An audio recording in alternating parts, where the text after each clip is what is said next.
Sebelum mulai videonya, silahkan klik subscribe dulu untuk mendukung channel saya lebih berkembang lagi dan lebih semangat bikin videonya. Terima kasih. Kali ini saya kedatangan Honda Beat ya, Honda Matic Beat dengan kendala ban belakangnya bocor atau kempes ya. Langsung saja kita eksekusi. Pertama kita buka dulu bagian ventilnya atau dopnya ya. Kita buka pembuka ventilnya.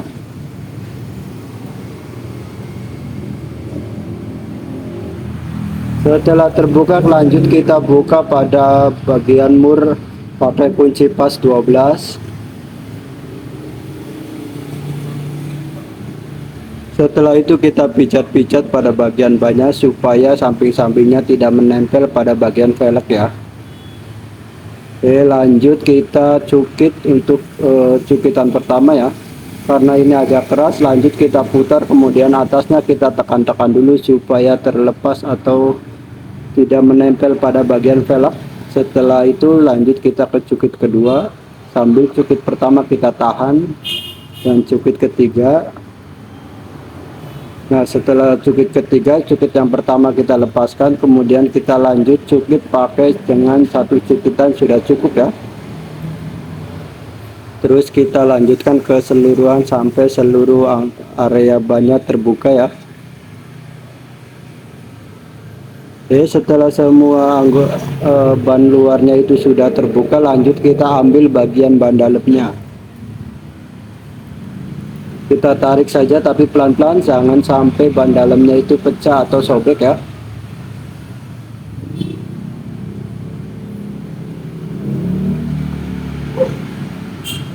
Setelah keluar semua bagian ban dalamnya, kita tarik, kemudian kita keluarkan dari sela-sela antara shock breaker dengan knalpot ya. Kita keluarkan lewat situ dan lanjut kita proses ke pengecekan bagian yang berlubang atau yang bocornya. Ya, kita lakukan pengecekan dengan menggunakan media air.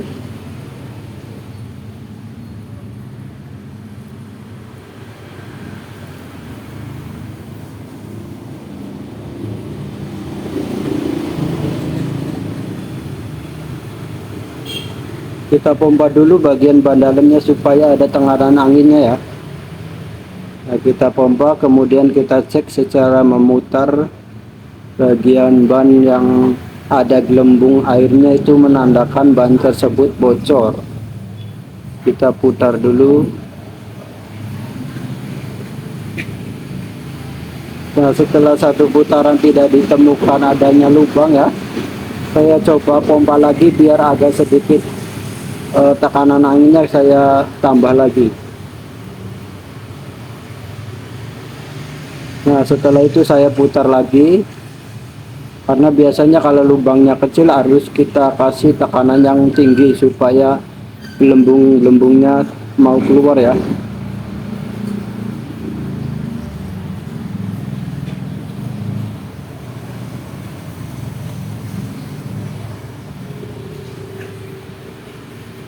Karena setelah memutar ternyata di bagian ini yang kita ada gelembung-gelembungnya ya. Gelembungnya itu kecil tapi bisa bikin ban bocor ya, kecil-kecil cabai rawit. Oke, kita kasih tanda dulu bagian yang berlubangnya dengan menggunakan spentil atau alat-alat kecil yang bisa untuk memberi tanda pada bagian yang bocor ya. Setelah itu lanjut kita ke proses pengepresan atau pembakaran ya. Sebelum kita bakar atau kita press, kita gosok dulu dengan menggunakan gergaji ya, untuk menghaluskan bagian yang ada lubangnya ya. Jadi ketika kita kasih karet tambal atau karet kompon, jadi bisa matang dengan sempurna.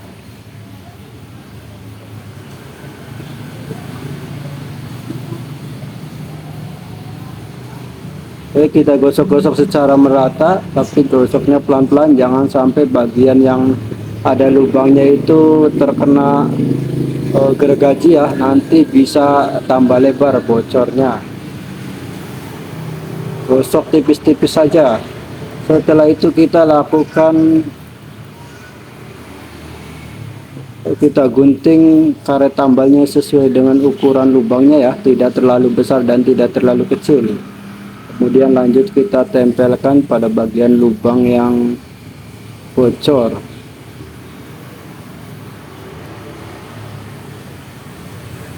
Setelah kita tempel, lanjut kita press dengan cara bagian yang ada karet tambalnya itu menghadap ke bawah ya.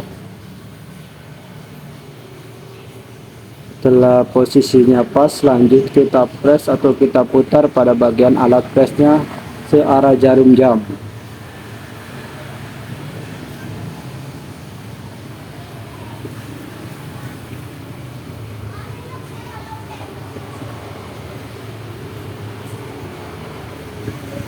Setelah itu kita persiapkan untuk alat pembakarnya ya. Saya pakai spiritus untuk alat pembakarannya.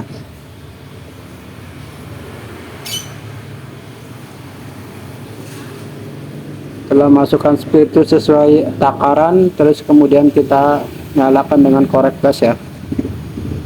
Terus kita masukkan ke dalam bagian. Nanti proses pembakarannya saya skip ya, langsung ke proses atau ke bagian apinya sudah mati ya.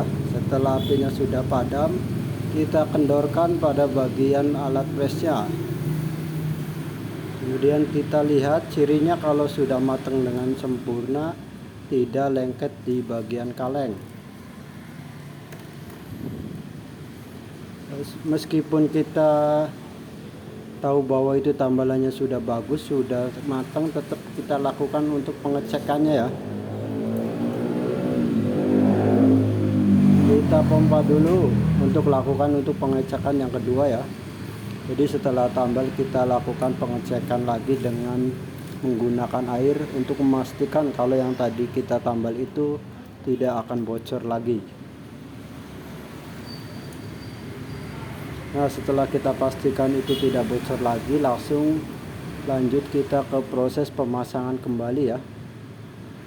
Sebelum kita pasang kembali, kita periksa dulu atau kita cek pada bagian roda dalam, roda belakangnya ya.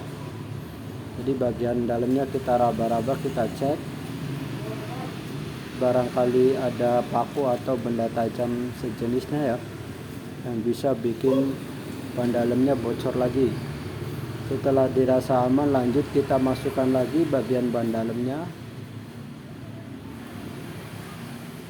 Kemudian kita masukkan dulu bagian dopnya ya, bagian dopnya ke lubang yang ada di velg.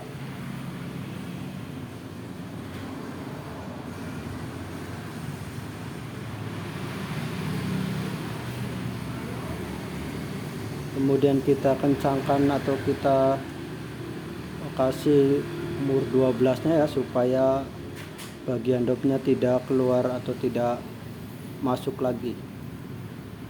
Setelah itu perlahan-lahan kita masukkan lagi ban dalamnya ke dalam ban roda belakang. Setelah masuk semua, lanjut kita tekan atau kita masukkan bagian ban luarnya perlahan-lahan sampai seperempat bagian masuk ya. Setelah seperempat bagian masuk, lanjut kita pakai cukitan untuk memasukkan keseluruhan bagian ban luar. Seperti biasa kita pakai trik 1 kali cukitan dan 1 kali kita tekan-tekan atau kita pijit-pijit untuk mempermudah atau untuk meringankan pada proses pencukitan ya.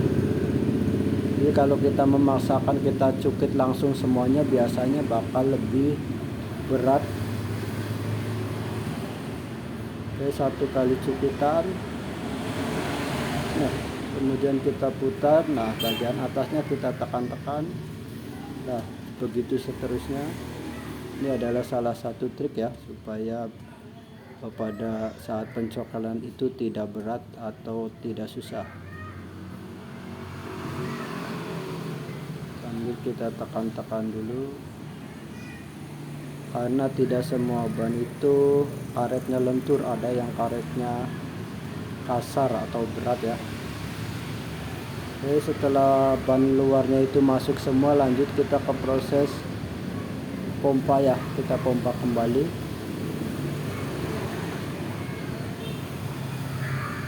Kita pompa sampai tekanan apinya sesuai ya. Dan setelah pompa selesai, prosesnya selesai juga ya. Terima kasih yang sudah menyaksikan. Jangan lupa klik subscribe ya. Terima kasih.